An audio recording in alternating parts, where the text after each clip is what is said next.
Hello, everyone. You'll Vitnak Linica, and today Marnie Gatak. I think that's the right way to say it. Marnie is not here today. We had some scheduling challenges. So just as a reminder before we get started, I do this every time. So you have to sit through this, but we are still working on our Soulatluk conversation book. And there are now, I think, about 24 draft conversations that are available if you click on this link here where the little hand is waving around, or you can scan this code on your screen. If you want to see the different kinds of conversations, most of these were requested by one or more tribal members. Some were requested by kids and youth. Some were requested by adults. Got all kinds of things, all kinds of topics. So go to that link to check them out, and you can put comments there. You can ask questions. You can tell me any changes you might want to make. And if you see here in purple, we still need Wiyot voices. So I need to record audio. Every conversation, we're going to make an audio recording so that Wiyot families can have the book, but when they're reading it, they can listen to it at the same time. You could listen to it at the same time. So you don't have to try to guess how to say all those words. And we want the voices to be Wiyot. You don't want to hear me, Tikwa, doing my voice over these conversations. So we have 3 or 4 people already committed, and we can pay you a little bit of money, and we'll put your name in the book as a credit as one of our narrator collaborators. Please contact Linica. My email is here. If you think that you might want to do the voiceover, and I know, I'll just say this, it's here, nobody is going to be able to do these perfectly because, you know, Wiyot hasn't had fluent speakers in a long time. And so it's going to be our best that we can do now, but Marnie and I can coach you on how to say everything. And I have gotten really good at making recordings, going back and clipping out the parts where maybe we messed up or somebody coughed or, you know, there's a truck making noises in the background, and just keeping the best parts and making it sound really good. So if you make a mistake, we will not use that, right? We'll help you practice and coach you, and we'll make the sound, the recording sound the best it possibly can. And you would really be helping us by giving all of your community members a guide for when they listen to these conversations. Okay, so let me know if you want to help in any way, or if you have any questions or comments. And big news. So the tribe has gotten a bunch of grants this year, and one of them is from the IMLS, Institute for Museum and Library Studies, I believe. And this one's going to involve mapping, making a great big digital map of all of the native Soulatluk place names that we have a record of.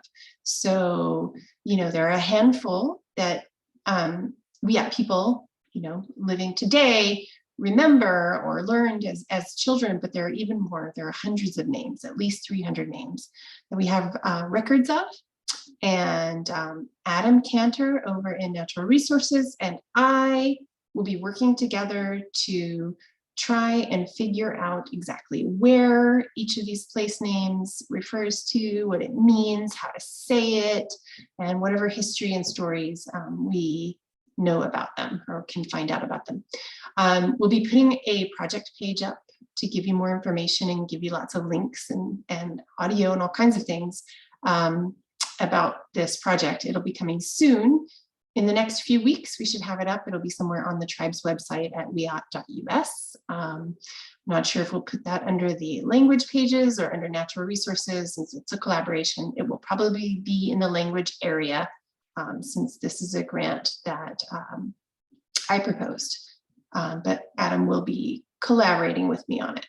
Okay, and we'll have events and updates. We're going to have a few times a year. We'll let you know how we're getting along with our project. Adam will have photos. He's going to be out there mapping the sites and taking photos and video with a fancy drone camera. We'll have a kickoff event, possibly online, pretty soon. So again, check back at the tribe's website to find out more about that. And if you want to be involved in this, if you have family stories that you want to share, memories, it could be, old stories, something that your grandma told you, or it could be, what you did with your kids last week. And or if you have photos of places in Wiyot territory, we would love to borrow those photos, scan them to add into our map, and we'll give you back the originals, of course, and we'll credit you in our project. So there are lots of ways that if you want to be involved, you can. And again, we'll have more information for you soon as we get this ramping up. This project just got started this month. Okay. Okay, and so related to that, today's lesson is going to be about place names. We do a few place names in the greetings part of every virtual Soulatluk lesson that we've done so far. So I'm really going to expand on that today. And you won't have to listen to my voice the whole time because we have Della Prince and a couple of other voices coming up.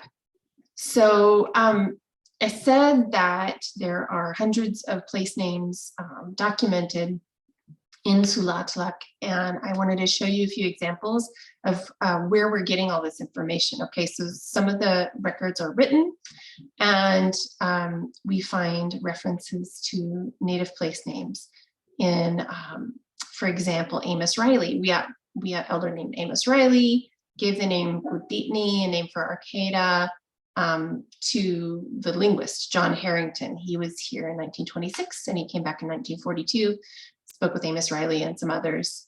And these are his field notes, right? This is his lovely handwriting. This is some of what I do behind my desk all day, is, figure these out and get the information out of these records. So there's an example of a place name from Amos Riley as written by John Harrington. Kutzweshik, the name for Bucksport, Jaruchichi, the name for Eureka. Warren Brainerd gave these names to Gladys Riker when she was here. She's another linguist. She's here in 1922. And those are her notes, her handwritten notes, taking down Warren Brainerd's speech. Okay.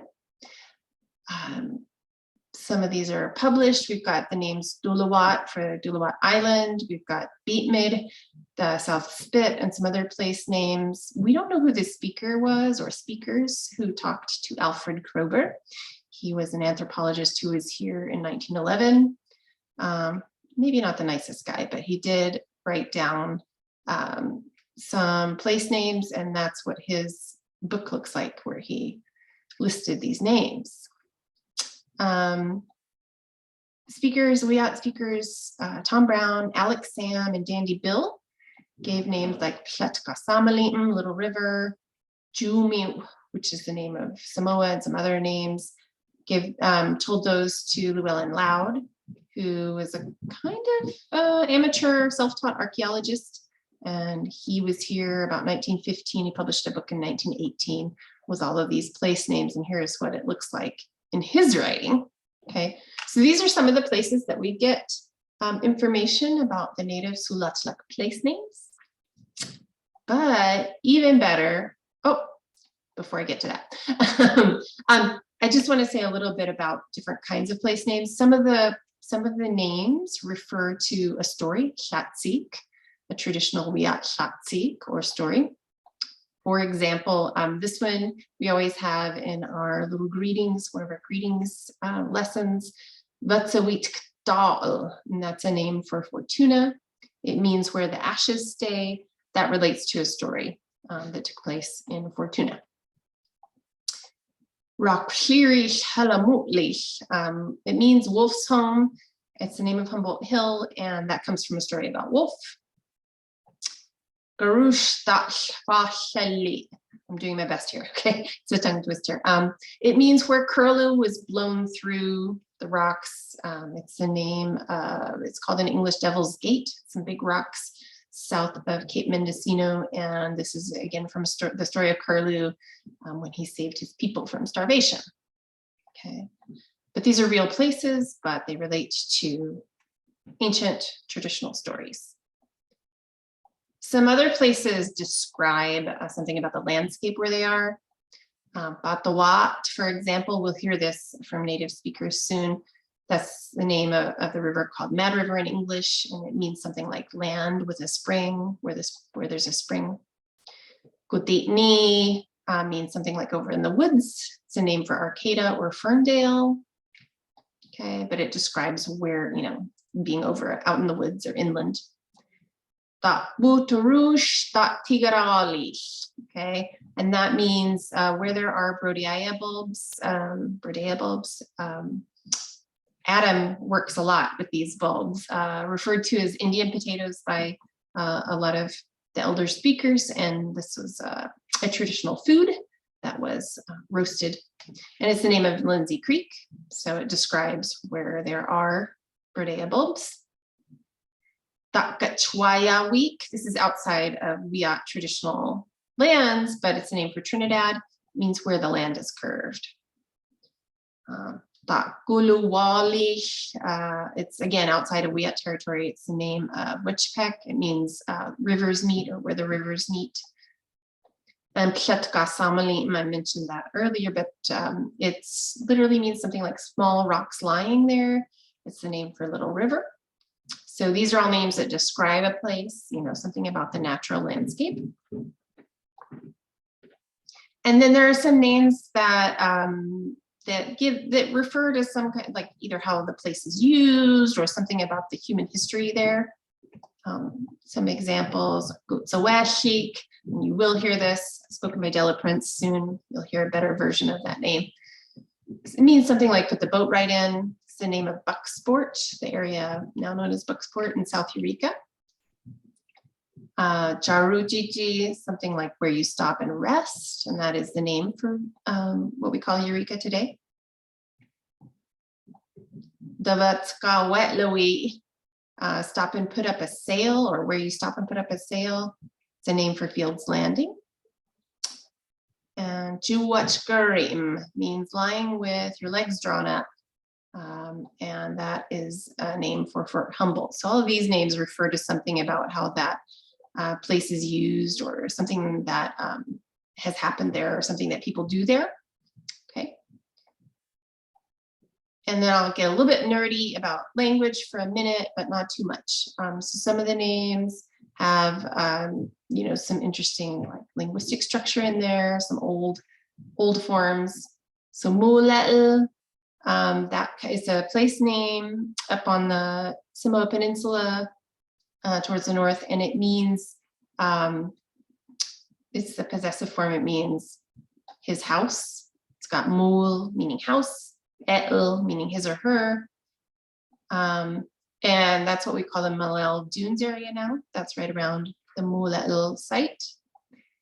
And etl is an older form, but later speakers like Della Prince and Nettie Rossig and others would say etl instead of etl. So if you just wanted to talk about not a place name, but just a word like, oh, his house, Ted's house, Marnie's house, her house, you would say Soulatluk, meaning his or her house. Okay. And that's all the kind of grammar I'm going to try to give you today, so don't worry. Okay, so I showed you old documents that we have where we get a lot of these names. We luckily also have audio recordings of some of the Soulatluk native speakers, some of those Wiyot elders. Okay, there are over 14 hours of audio recordings of the last speakers that we know who were fully fluent, whose Soulatluk was their first language. There are a lot of word lists. There are some narrative texts, some of those traditional Tlahtseek stories, and also just some like memories and descriptions of traditional activities. Those were recorded by Della Prince. Okay, Weaver Denman is the only man who we have audio recordings of, and This is just a little sample of his voice. Unfortunately, he didn't record any of the place names, but he did record a word list.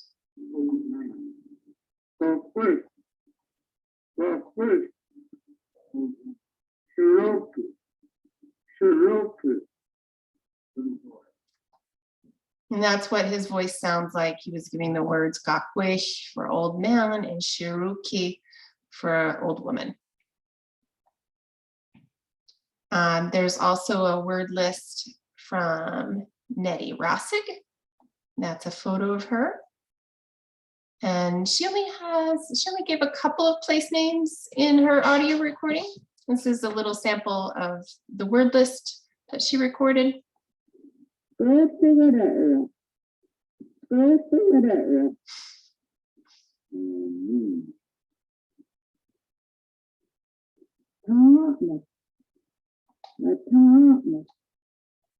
Okay, and then most of the audio, most of those 14 hours come from Della Prince. Okay, the linguist Carl Teeter was here in the 1950s and spent a lot of time recording her speech. That's a photo of her, and here's a little sample.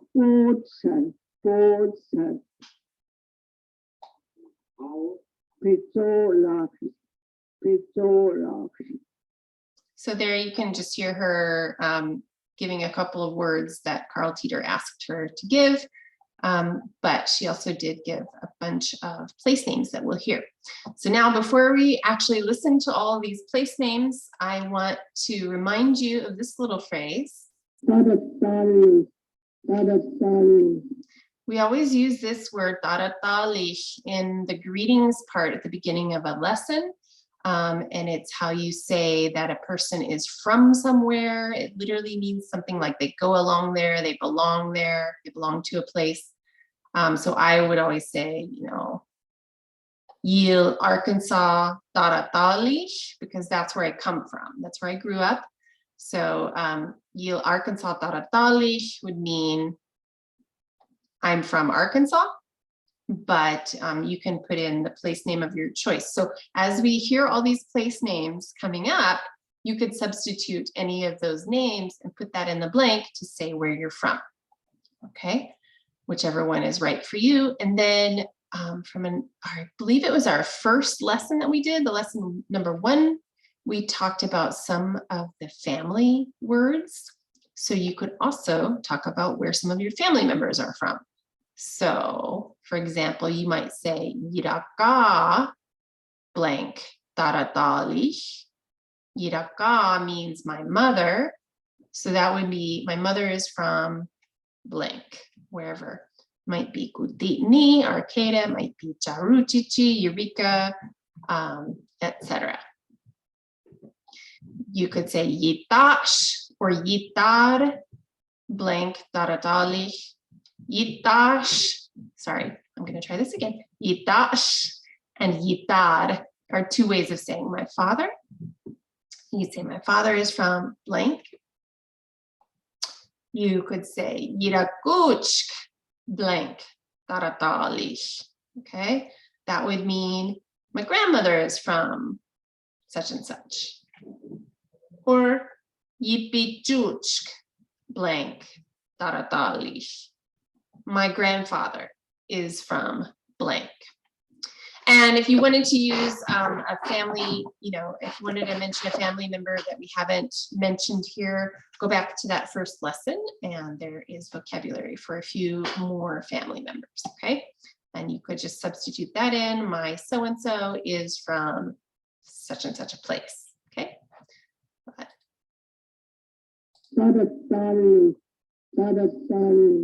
okay, so after you find the place, you know, after we, if we hear the name of your home or one of your family members later in this lesson, you could come back to this slide and you can make a sentence to say where you're from, where your family member is from, okay? All right. So, Soulatluk hulagarakwal. That literally means Wiyot people their land, okay? So what we're calling traditional Wiyot territory in English, Soulatluk Wiyot people, Hularak their land. And so this is a little map, and the big three areas, the big most important areas in traditional Wiyot territory are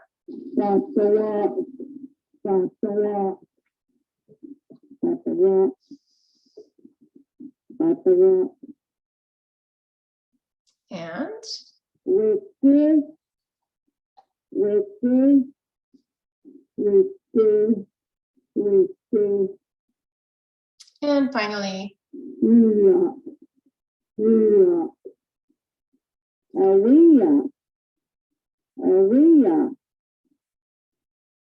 okay, so those are the big three areas, and I'm kind of following this as we go through the place names. We'll start in the north and go down down the coast.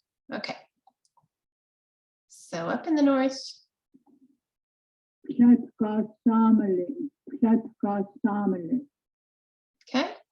mentioned that earlier, talking about different kinds of names, and some of them are descriptive.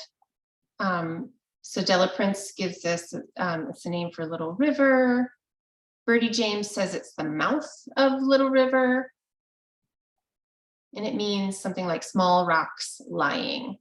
Okay, because I've been told, right, that's right, the mouth of the Little River is right where the small rocks end and then the big rocks start. Okay.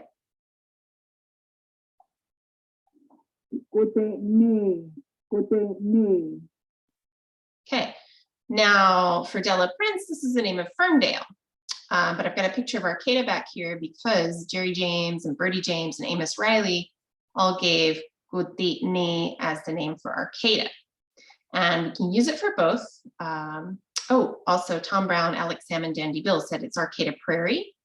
Okay, so before there was a town there, built there, it was a prairie. And the meaning is over in the woods or inland. It lies back inlandward, and one is way up and looks back. These are all different descriptions of the meaning that Amos Riley gave.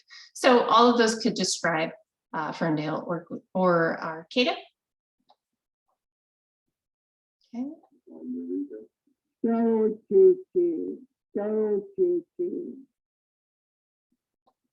Okay, and Della Prince, Amos Riley, Jerry James, and Warren Brainerd all gave Jarutichi as the name of Eureka.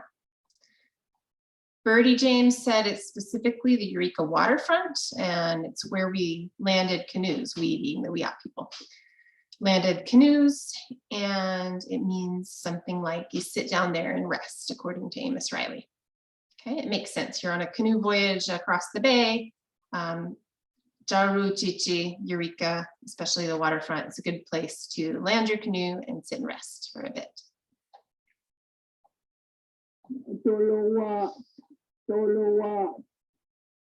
Okay, this is the name of Dulawat Island, according to Della Prince, Amos Riley, Jerry James, Warren Brainerd is the name of the whole island. Jerry James and Bertie James also gave this name as being a village on the northern end of the island, and it had about 6 houses on it in 1850, according to Jerry James. And it means something like floating land or wet land. Okay, Amos Riley said it means land is floating. And just to note, we're using an older spelling because it's been spelled like this for a long time, but the pronunciation sounds more like Duluwat and not Tulawat. Okay. But we've kept the same spelling that's been in use for a long time.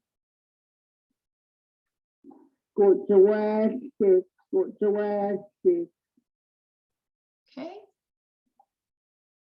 This name was given by Della Prince, Jerry James, Bertie James, Amos Riley, Warren Brainerd, Tom Brown, Alex Sam, and Dandy Bill. They all gave it as the name for bucksport. And Amos Riley says it could either mean, he wasn't sure which meaning it had, but it could either mean where water would slush right in and go on, or one comes in there with a boat, okay? Heek, that ending part of the word, means to go in a canoe, travel in a canoe. So definitely has something to do with that. And you can see that photo back there, right? It's a great place to put your canoe in, or land a canoe. Okay.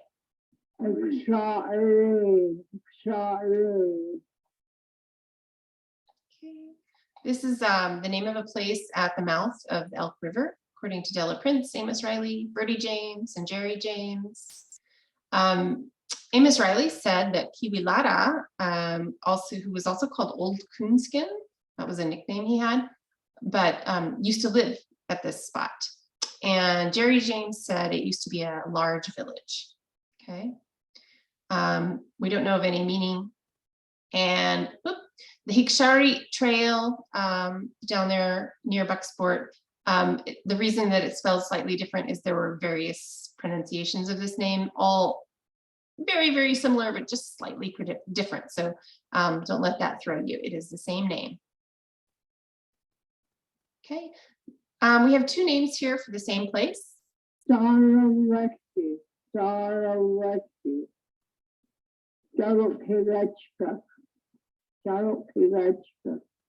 Okay. And according to all these speakers, Della Prince, Bertie James, Amos Riley, and Jerry James, these names meant Booner Point on the King Salmon Peninsula. Jerry James said it used to be a large village and that Captain H.H. Booner dispossessed. He kicked out all of its Wiyot inhabitants and took over. Okay. The meaning of the first name that Della Prince gives, I'm not sure, but it looks like it probably means a small point of land or something like that, like a small peninsula. And then the second one, Jaruk Higachkak, that one, according to Amos Riley, it means on the south side, the bluff has been caving in at one time. So it has something to do with the bluff being caved in.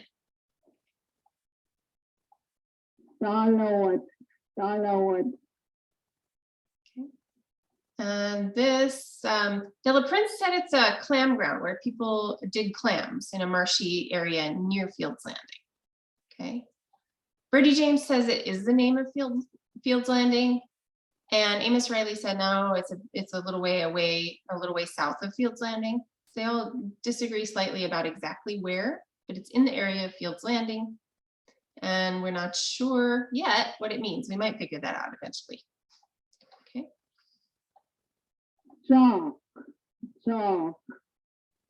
Okay, this is the name of the place where Della Prince was born. And she says it's right about where Hookton Road and Clough Road intersect, okay, on the way up to Table Bluff. Bertie James said it was about 1.5 miles west of the town of Hookton. There's not really a town there anymore, but that's what she told John Harrington. And there may not be a meaning, it may just be a name. If there is a meaning, we don't know what it is. Okay.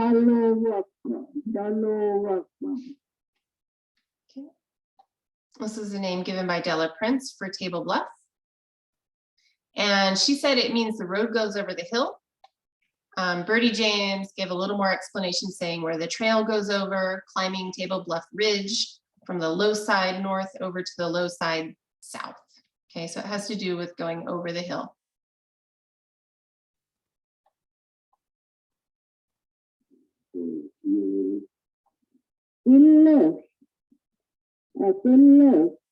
So for Nettie Rossick and Jerry James, this was a name for the Eel River. There's also the name Wiyot, but this is another name.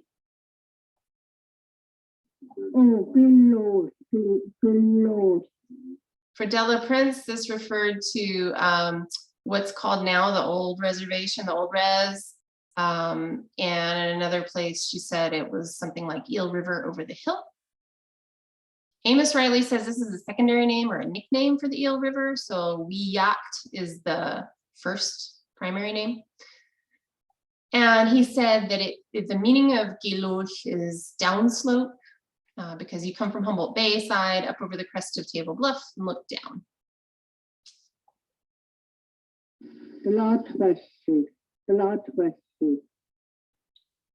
Okay, this is the name of the place where Weaver Denman was born. That was the male speaker, the Wiyot elder that I played you a little clip of at the beginning, who didn't give any place names, but he did record a list of words. Okay, and that's available on the tribe's website on the language page. If you want to hear all of his word list, it's up there. I'll provide links on Monday. Okay. Amos Riley said was also known as Rabbit Island, but the place is now has been washed away by flooding. And he said that in either 1926 or 1942. So it had already been washed away by that time, by the earlier mid 20th century, but it is where it was still there when Weaver Denman was born.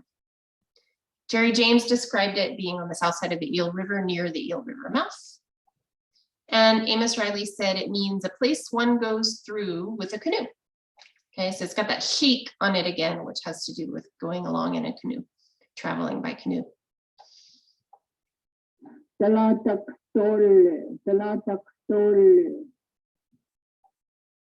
Okay, so Della Prince said this is either the Elk River itself or maybe just the mouth of the Elk River. And Elsie Bartow told Gladys Reichard that it means where they wade across. Okay. Okay,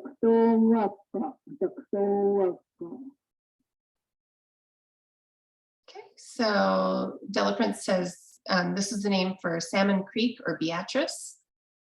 And it means, according to Amos Riley, it means where you fish and go across, where the old Indian trail crossed Salmon Creek. And Birdie James says it means trail goes across the creek. So similar meanings. There is a Flatsik, a story told by Della Prince about Salmon Creek, and their link is here if you want to listen to that and see and read it on the tribe's website.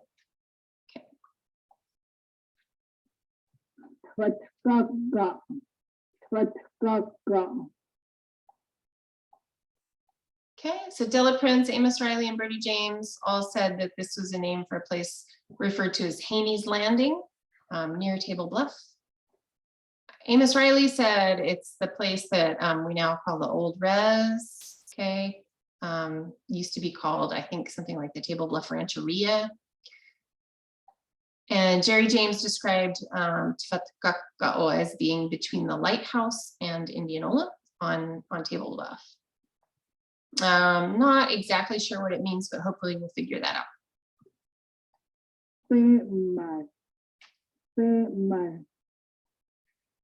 So all of these speakers gave this as the name for the South Jetty or the South Spit.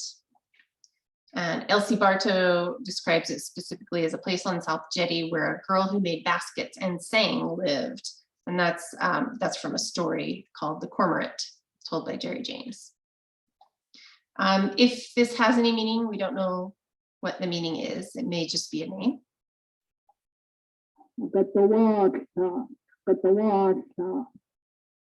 Okay. That is the name for Lolita, according to Della Prince. Amos Riley is even more specific. He said it was the name for Lolita Pond. I don't think there's a pond there anymore. It may be what was called Swagger Pond at one time. I've seen that on an old map.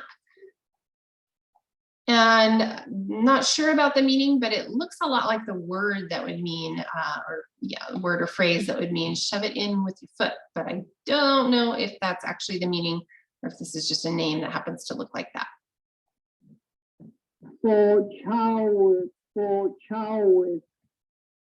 Okay. That is the name of a hill across from Fernbridge, according to Della Prince, Amos Riley, and Elsie Bartow. Jerry James said that hill was called Bunker Hill in English. And we're not sure about the meaning. It might have something to do with roasting on a spit, but I don't want to swear to that.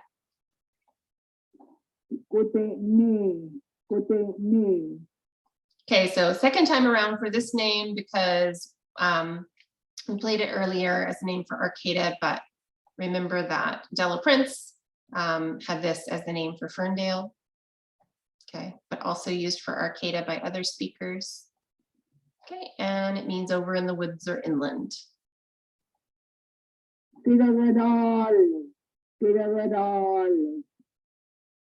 Okay, this one's a mouthful. And Della Prince said it's the name for Alton.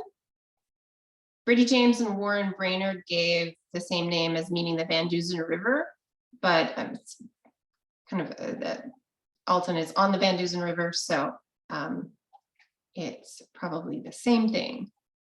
Amos Riley said it's specifically the lower Van Dusen River and the mouth of the river. And it means where rivers divide, according to Della Prince.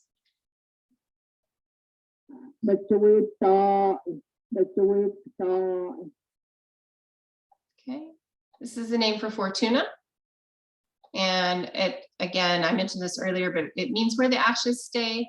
Comes from the story Fortuna, told by Della Prince. It's about a young woman who goes across the river at Fortuna, and she cooks eels on the riverbank and leaves the ashes there. And that's why it is called Where the Ashes Stay.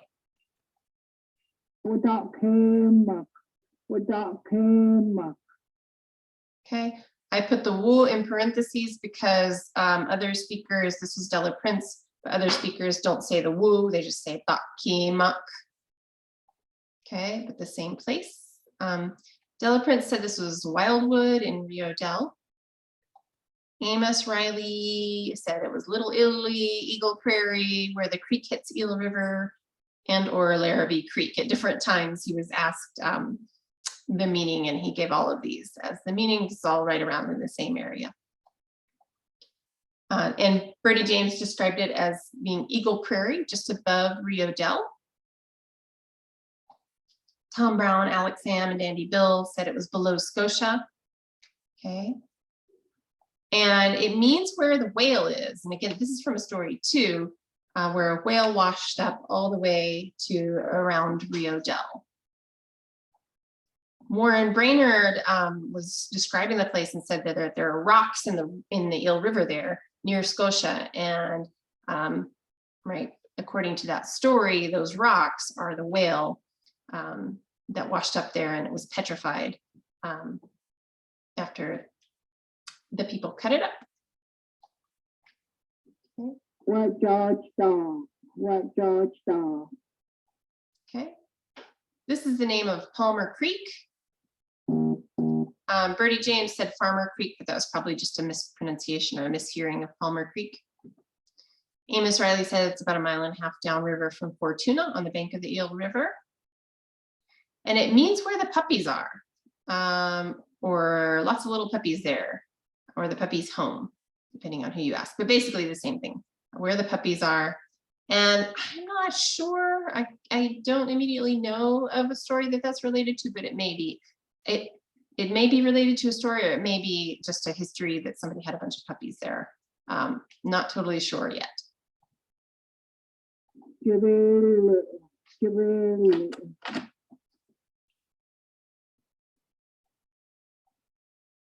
Okay, so this is the name for Hydesville. Della Prince, Bertie James, and Amos Riley all gave that. And it doesn't have any meaning according to them. It's just a name. And that's it. One more time. Geisha. Goodbye.